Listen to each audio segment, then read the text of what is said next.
وبركاته. إن الحمد لله نحمده ونستعينه ونستغفره ونؤمن به ونتوكل عليه ونعوذ بالله من شرور أنفسنا ومن سيئات أعمالنا.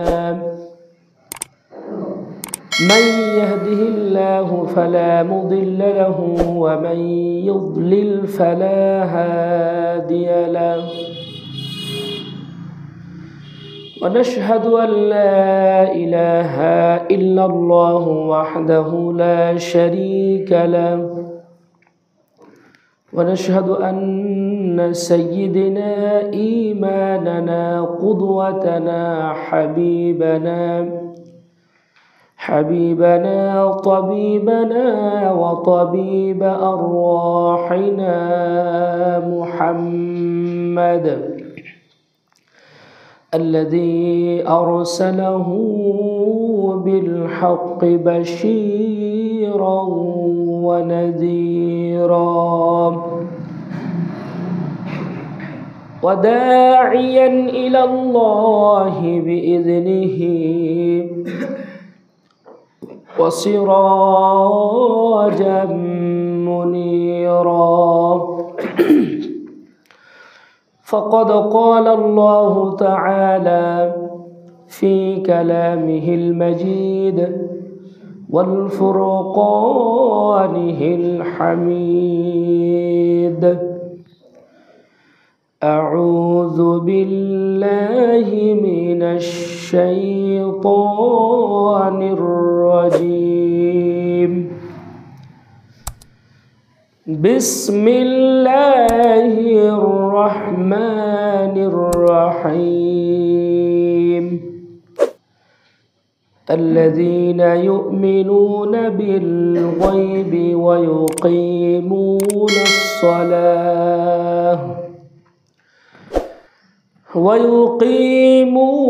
الصلاة ومما رزقناهم ينفقون. صدق الله العظيم. وقال تعالى في شان رسول الله صلى الله عليه وسلم: إن الله وملائكته يصلون على النبي يا أيها الذين آمنوا صلوا عليه وسلموا تسليما. شكل محبت الشهادة درود পাঠ করুন। اللهم صل على محمد وعلى آل محمد كما صليت على إبراهيم وعلى آل إبراهيم إنك حميد مجيد. اللهم بارك على محمد وعلى آل محمد كما باركت على إبراهيم وعلى آل إبراهيم إنك حميد مجيد. الحمد لله. প্রশংসা মাত্র সেই মহান আল্লাহ তাআলার জন্য যে আল্লাহ তাআলার অশেষ মেহেরবানিতে যে আল্লাহ তাআলা আমাদেরকে দুনিয়ার হাজারো ব্যস্ততাকে উপেক্ষা করে কিছু সময়ের জন্য আসমানের নিচে জমিনের উপরে সর্বশ্রেষ্ঠ ঘর আল্লাহ তাআলার সেই ঘর মসজিদে আমাদেরকে আসার তৌফিক দান করলেন। সেই জন্য আমরা সেই মহান মনিবের দরবারে লাখো কোটি শুকরিয়া আদায় করি। সকলে দিল থেকে জবান খুলে বলুন আলহামদুলিল্লাহ। প্রিয় নবীজির প্রতি শত কোটি দুরুদ এবং তাসলিম অবতীর্ণ হোক, যিনি তার সারাটি জিন্দেগি উম্মতের জন্য ইয়া হাবলি ইয়া উম্মতি বলে কেঁদেছেন। আল্লাহ তাআলার দরবারে উম্মতের নাজাতের জন্য চোখের পানি ফেলেছেন, তায়েফের ময়দানে, উহুদের ময়দানে রক্তাক্ত হয়েছেন। আল্লাহ তাআলা সেই নবীর প্রতি শতকোটি দুরূদ এবং তাসলিম অবতীর্ণ হোক। আমরা সকলে বলি সাল্লাল্লাহু আলাইহি ওয়াসাল্লাম। আমাদের আত্মীয় স্বজন, ভাই ব্রাদার, পিতা মাতা যাদের গহীন অন্ধকার কবরে চলে গেছেন, আল্লাহ তাআলা তাদেরকে কবরে মাফ করে দিন। সবাই বলি আল্লাহুম্মা আমিন। সম্মানিত মুসল্লিন কিরাম, আমরা আলোচনা শুনছিলাম কি সম্পর্কে? নামাজ সম্পর্কে। নামাজ আমরা এই কথা সকলেই জেনেছি যে আমরা মুসলমানের ঘরে জন্মগ্রহণ করেছি। প্রাপ্তবয়স্কে সকলকে আমাদের নামাজ পড়তে হবে। এ ব্যাপারে আমাদের কারো কোনো দ্বিধা, সংকোচ, মতভেদ এগুলো আছে কি? নাই। আমাদের সকলকে যদি মুসলমান হিসেবে পরিচয় দিতে হয়, পরকালে আল্লাহ তাআলার দরবার থেকে যদি আমাদের নাজাতের আশা করতে হয়, তাহলে আমাদের সকলকে 5 ওয়াক্ত নামাজ লাগবে। কি লাগবে? 5 ওয়াক্ত নামাজ। 5 ওয়াক্ত নামাজ যদি আপনার জিন্দেগিতে না থাকে, তো কিয়ামতের দিন আমরা আল্লাহ তাআলার দরবারে নাজাত পাবো না। আল্লাহ তাআলার দরবারে নাজাত পাওয়া যাবে না। আমরা সকলে জানি 5 ওয়াক্ত নামাজের কথা কোরআনুল কারিমে অনেক জায়গায় আল্লাহ তাআলা বলেছেন। কোনো জায়গায় সরাসরি অথবা কোথাও আকার ইঙ্গিতে অনেক জায়গায় নামাজের কথা বলা হয়েছে। 5 ওয়াক্ত নামাজ হচ্ছে আল্লাহ তাআলার পক্ষ থেকে অর্ডার, হুকুম, আদেশ। এখানে কোনো ছাড় নাই, এখানে কোনো মতভেদ নাই। এটা আল্লাহ তাআলার পক্ষ থেকে মুসলমানদের জন্য 5 ওয়াক্ত নামাজ বাধ্যতামূলক। আল্লাহ তাআলা একটি কথা যদি বলেন, একবার বলেন একটি কথা, একবার একটি কথা বলেন, তাহলে ওই কথাটি উম্মতের জন্য পালন করা, আদায় করা ফরজ হয়ে যায়। কি হয়ে যায়? ফরজ হয়ে যায়। সেই ফরজ যদি লঙ্ঘন করা হয়, ফরজ যদি লঙ্ঘিত হয়, তাহলে আল্লাহ তাআলার শাস্তি আছে। যে লঙ্ঘন করবে আল্লাহ তাআলার হুকুম, তার জন্য কি আছে? শাস্তি আছে। যেটা আমরা সকলেই জানি যে আল্লাহ তাআলার একটা হুকুম অমান্য করেছিল কে? ইবলিস। কে অমান্য করেছিল? ইবলিস। ইবলিসকে আল্লাহ তাআলা বলেছিলেন যে উসজুদু লি আদম, আদমকে কি করো? সিজদা করো, আদমকে সিজদা করো। তো ইবলিস অহংকার বশত বলেছিল যে আমি আদমকে সিজদা করব না। সে আল্লাহ তাআলার হুকুমটা পালন করেনি, আল্লাহর হুকুম মান্য করে নাই। তো আল্লাহর হুকুমের লঙ্ঘন করেছিল ইবলিস। আল্লাহর হুকুম কয়টি ছিল? একটি। সেটা কি? আদমকে সিজদা করো। তো একটা আল্লাহ তাআলার হুকুম, আল্লাহ তাআলার একটা আদেশ, ইবলিস সেটা পালন করে নাই। সেজন্য ইবলিস থেকে সে কি হয়ে গেছে? শয়তান হয়ে গেছে। ইবলিস শয়তান। কি হয়ে গেছে? শয়তান। মারদুদ, বিতাড়িত, অভিশপ্ত, লাঞ্ছিত। কতদিন পর্যন্ত? কিয়ামত পর্যন্ত। কিয়ামত পর্যন্ত তার উপর আল্লাহর অভিশাপ। কয়টা হুকুম পালন না করার কারণে? একটা হুকুম, একটা আল্লাহ তাআলার অর্ডার যে আদমকে সিজদা করো, একটা হুকুম সে পালন করে নাই। তো আমরা যারা প্রাপ্তবয়স্ক, আমাদের উপরে যাদের উপরে নামাজ ফরজ, দৈনিক দিন রাত 24 ঘন্টায় আমাদের জন্য আল্লাহ তাআলার ফরজ সিজদা কয়টি? ফরজ সিজদা, ফরজ নামাজ হচ্ছে 17 রাকাত। কয় রাকাত? 17 রাকাত। আর তাহলে সিজদা কয়টা হয়? 34টা। কয়টা সিজদা? 34টা। 17 রাকাতের দৈনিক 17 রাকাত ফরজ নামাজ। এই নামাজ কোনো ঘাটতি আছে, কমতি আছে কি, ছাড় আছে কি? ছাড় নাই। তাহলে 17 রাকাত নামাজে আমার আপনার জন্য সিজদা কয়টা হয়? 34টা। তো 34টা যারা আমরা দৈনিক নামাজ পড়ি না, আমরা 34টা হুকুম আল্লাহ তাআলার অমান্য করছি, 34টা সিজদা অমান্য করছি। তো ইবলিস কয়টা হুকুম অমান্য করে ইবলিস শয়তান হয়েছিল? একটা সেজদা আল্লাহ তাআলার একটা অর্ডার মানেনি, পালন না করার কারণে সে ইবলিস শয়তান হয়েছিল। আর যারা নামাজ পড়ে না ওরা দৈনিক 34টা সিজদা অমান্য করছে। কয়টি সিজদা? 34টি। তাহলে ইবলিসের চাইতেও কি বড় শয়তান, ইবলিসের চাইতো বড় শয়তান। ওর সাথে বেনামাজির সাথে শয়তানও থাকে না, ও নিরাপদ দূরত্ব বজায় রেখে চলে। কেন? যে বেনামাজির উপরে যে কোনো সময় আল্লাহর গজব আসতে পারে। তো তুই গজবে তুই একাই থাক, আমি তোর সাথে থাকবো না। ওর জন্য ও যতটুকু আর মাল মেডিসিন দেওয়া দরকার ও দিয়েও নিরাপদ দূরত্বে চলে যায়, যে বেনামাজির সাথে থাকে না। কারণ সে বলে, ও জানে যে আমি আল্লাহর একটা হুকুম অমান্য করে কি হয়েছি? শয়তান হয়েছি। আর তুই ডেইলি 24 ঘন্টায় 34টা আল্লাহ তাআলার ফরজ সেজদা হুকুম তো আমার অমান্য করছিস।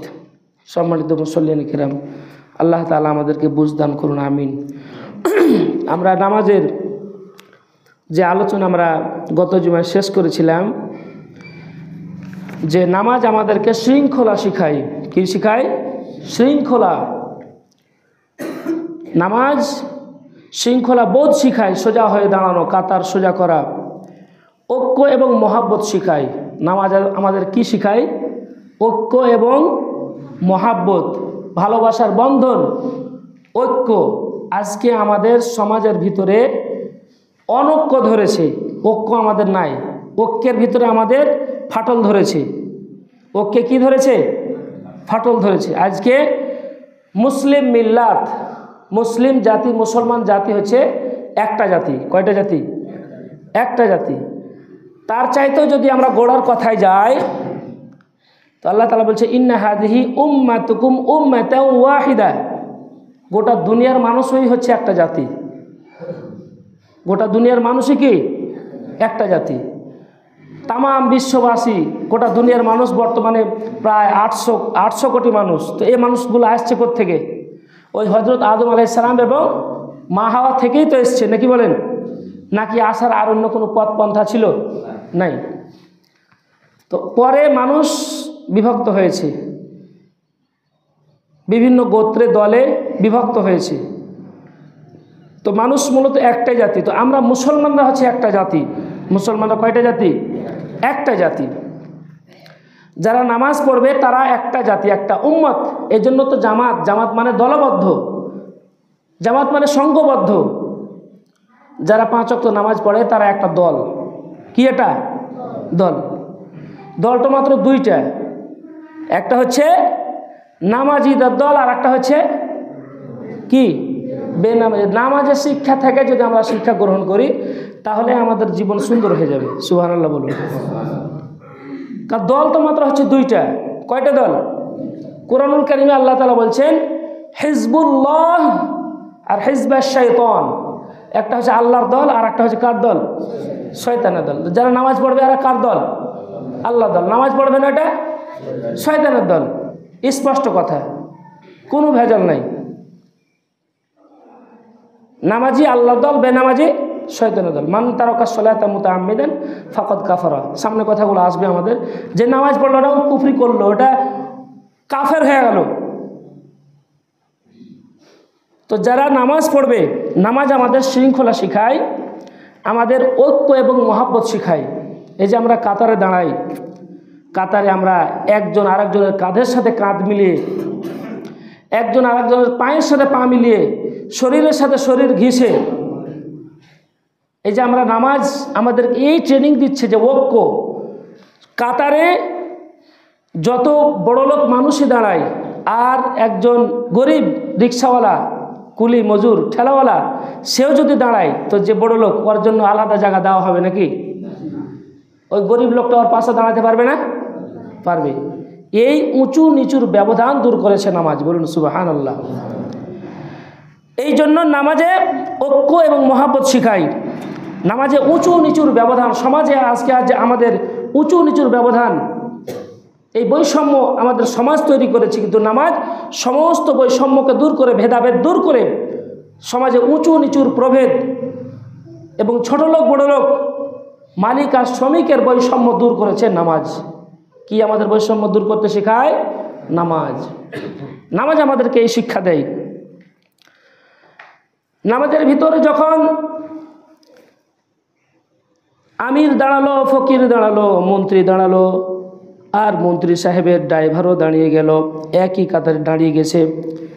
নামাজ পড়তে গিয়ে ড্রাইভারের পা মন্ত্রীর পায়ের সাথে গিয়ে মিলেছে।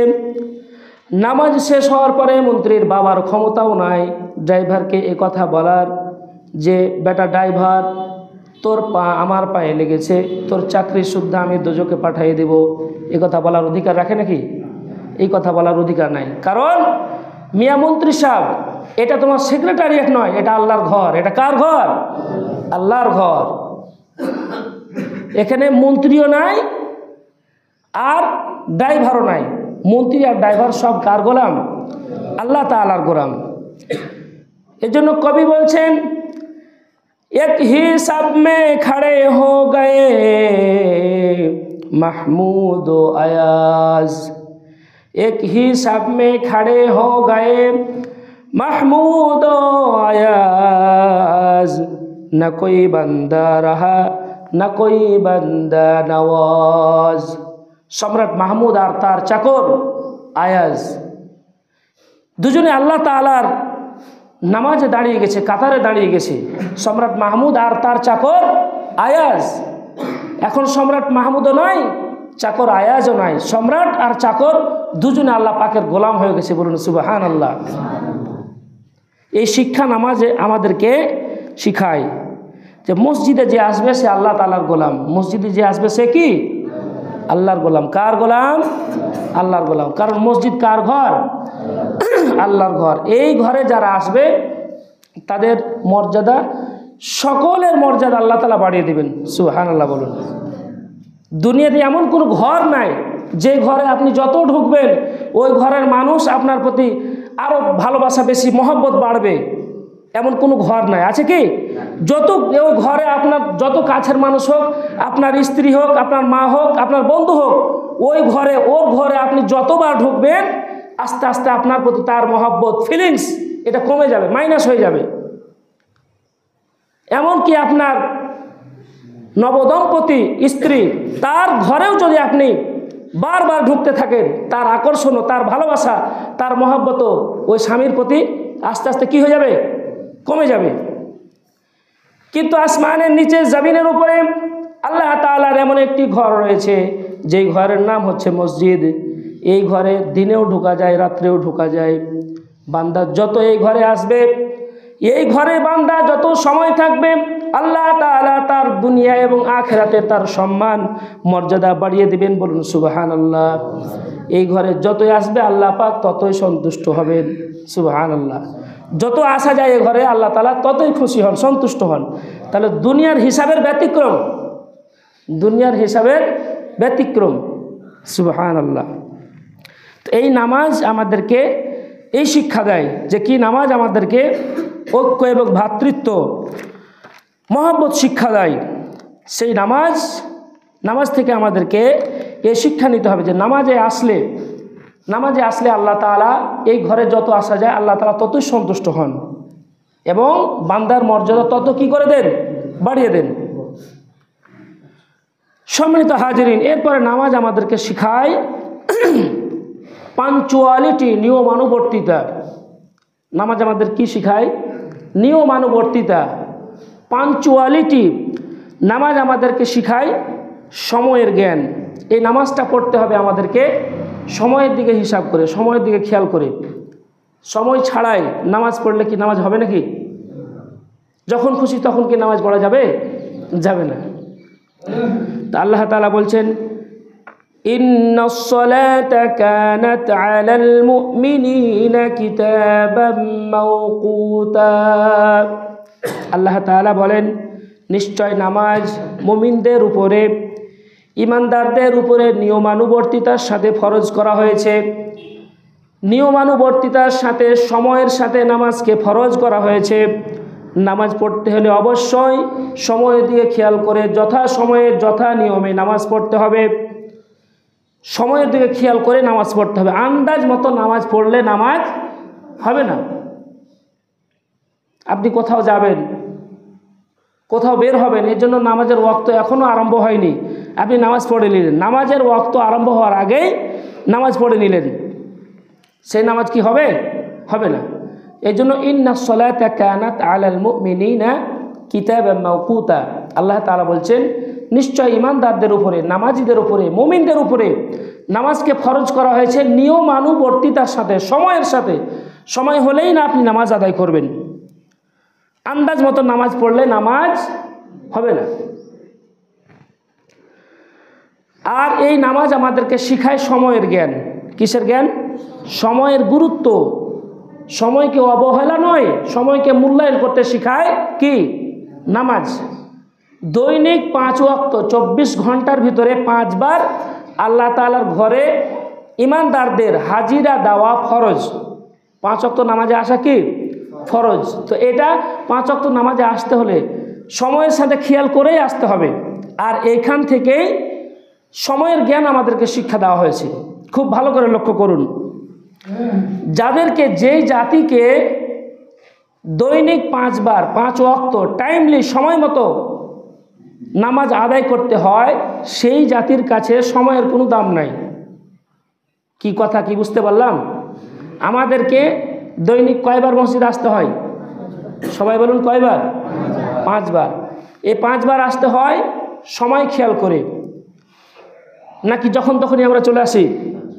5 ওয়াক্ত আমাদেরকে টাইমলি, সময় মতো, ওয়াক্ত মতো আমাদেরকে মসজিদে আসতে হয়। তো যেই জাতিকে দৈনিক 5 ওয়াক্ত টাইমলি সময় মতো মসজিদে আসতে হয়, দুর্ভাগ্যজনক হলেও সত্য, সেই জাতির কাছে সময়ের কোনো মূল্য নাই। নামাজ পড়ে চলে গেল, দোকানে, বাজারে, রাস্তায় বসে গল্প করছে তো করছে, গল্প করেই যাচ্ছে। এই বাংলাদেশের বাঙালি মানুষ যত গল্প গুজব করে, চায়ের স্টলে বসে সময় নষ্ট করে, দুনিয়ার অন্য কোনো জাতির ইতিহাসে এত সময় নষ্ট করার ইতিহাস পাওয়া যায় না।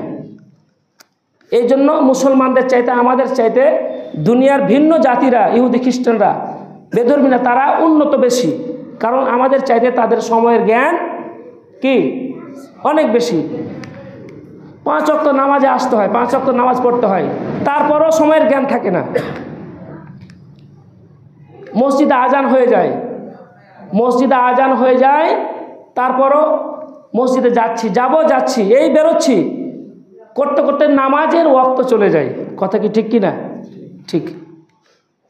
তো এই 5 ওয়াক্ত নামাজ যথাসময়ে মসজিদে আমাদেরকে আসতে হয়, তারপরও যদি আমাদের সময়ের জ্ঞান না হয়, তাহলে আমরা সময়কে কিভাবে মূল্যায়ন করব? আর কিয়ামতের দিন সময়ের হিসাব আল্লাহ তাআলার দরবারে দেওয়া লাগবে। সময়ের হিসাব দেওয়া লাগবে কি না? লাগবে। বাইরের ছেলেটিকে একটু ডাকে। সম্মানিত মুসল্লিন কিরাম, তাহলে নামাজ আমাদেরকে কি শিক্ষা দেয়? যে সময়ের মূল্য আমাদেরকে দিতে হবে। সময়ের মূল্য আমাদেরকে কি করতে হবে? সময়ের জ্ঞান আমাদের শিখতে হবে।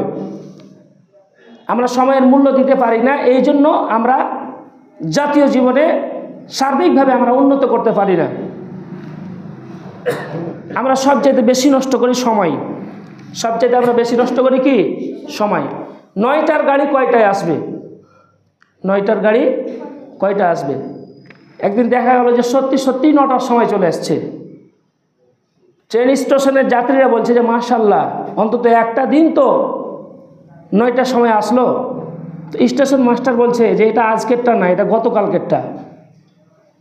এই হচ্ছে আমাদের সময়ের অবস্থা। মিটিং হবে 3টার সময়, 3টার সময় মিটিং দেওয়া হয়েছে, কিন্তু মন্ত্রী সাহেব আসে কয়টার সময়? 5টার সময়। কয়টার সময়? এই যে জনগণ ঘন্টার পর ঘন্টা বসে আছে, এটা সময়ের জ্ঞান নাই। সময়ের জ্ঞান থাকলে এরকম অবস্থা সৃষ্টি হতো না। সময়ের জ্ঞান, সময়ের মূল্য দেওয়া, এটা আমাদেরকে শিখায় নামাজ।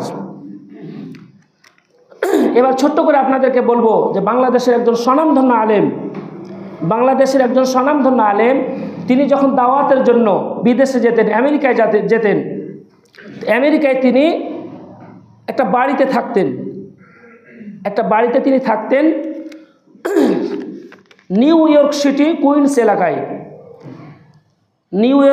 কুইন্স এলাকায় সেই বাড়িওয়ালা একটা চাকরি করত। তো সেই বাড়িওয়ালা একটা ট্রেনে যাতায়াত করত। রাত 3:45 ট্রেনটা আসতো, সেই ট্রেনে চড়ে সে তার গন্তব্যস্থলে। কে? ওই বাড়িওয়ালা, মালিক, আমেরিকার। তো সেই বাড়িওয়ালা বলছে যে আমি 10 বছর যাবৎ এই ট্রেনে যাতায়াত করি। কয় বছর? 10 বছর।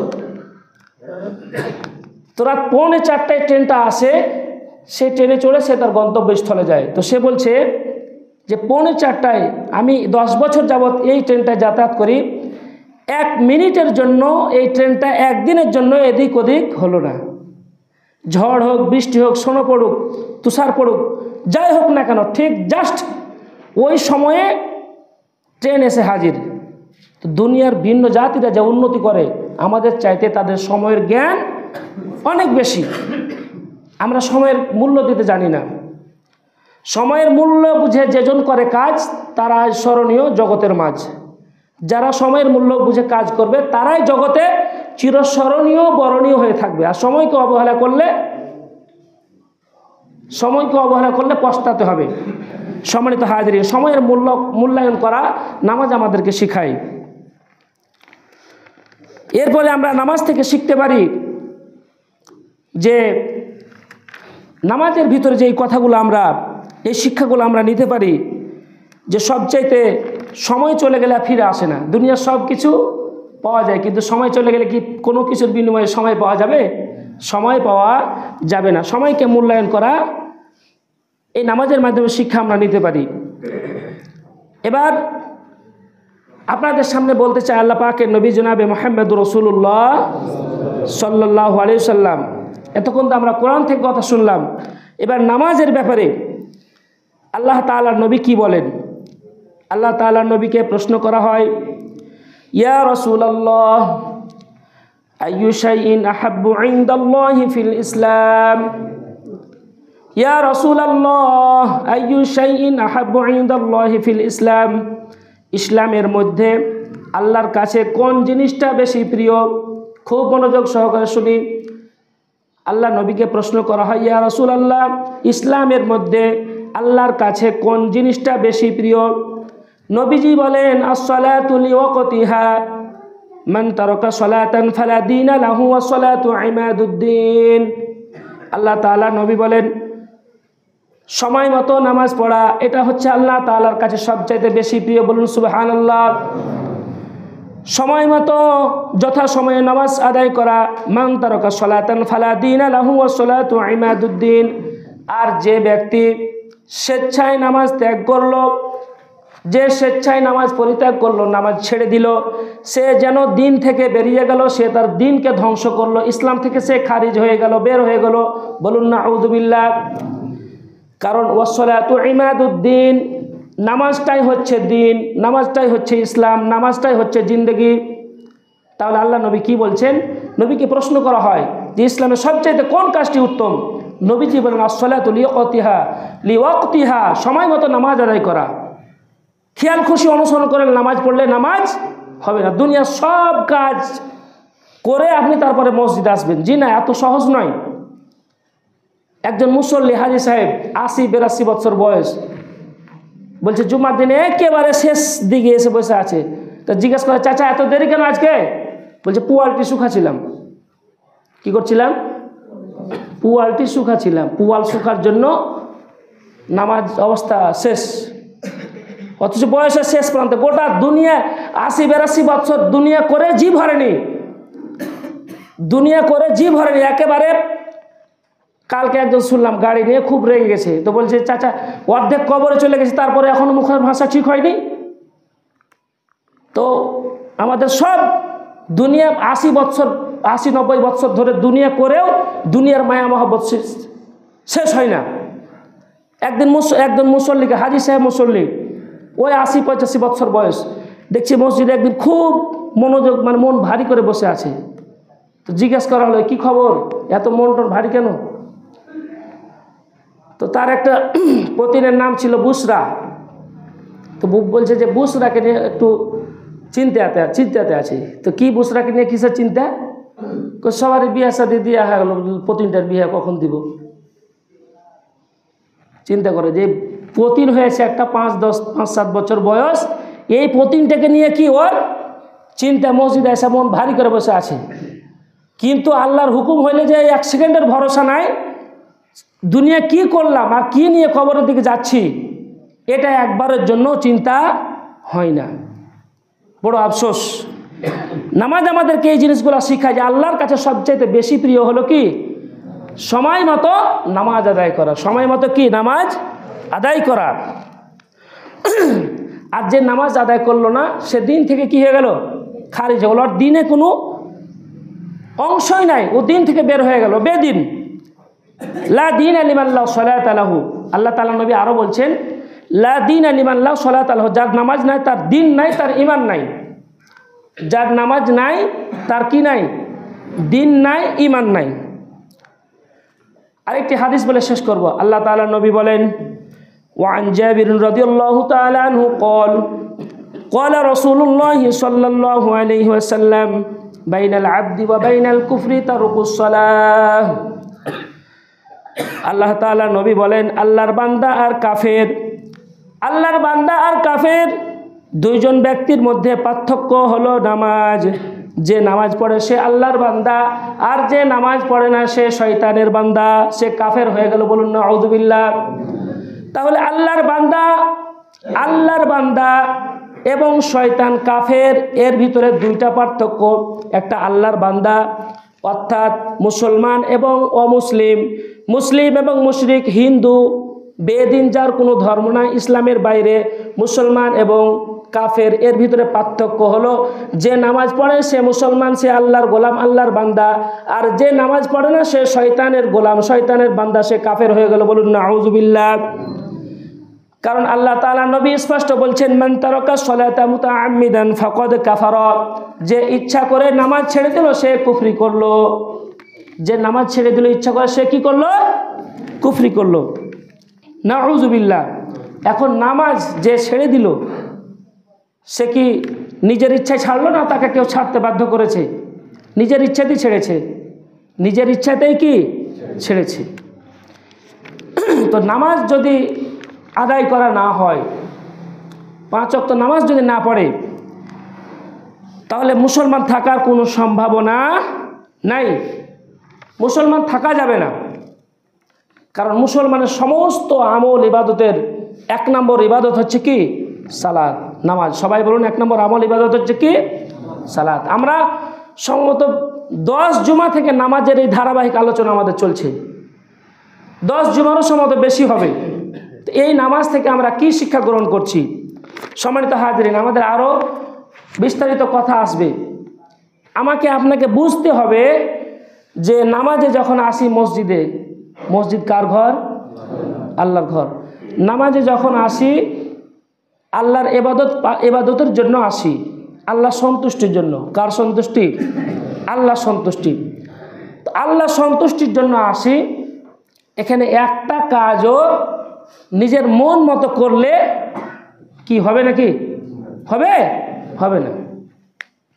এই যে নামাজে আমরা শেষে দুরূদ শরীফ পড়ি, দুরূদ শরীফে আমরা হযরত ইব্রাহিম আলাইহিস সালাম, আমাদের জাতির পিতা হযরত ইব্রাহিম আলাইহিস সালাম এবং শেষ নবী মুহাম্মদ রাসূলুল্লাহ সাল্লাল্লাহু আলাইহি ওয়াসাল্লাম, তার জন্য বিশেষভাবে দোয়া, এই দুরূদ শরীফে দোয়া করা হয়। জাতির পিতা হযরত ইব্রাহিম আলাইহিস সালাম এবং আমাদের শেষ নবী। এখন কেউ যদি মনে করে যে এতদিন তো দুরূদ শরীফ পড়লাম, আজকে বাঙালি জাতির পিতা কি বঙ্গবন্ধু, তার নামে একটু দুরূদ পড়ি নামাজের ভিতরে, নামাজ হবে?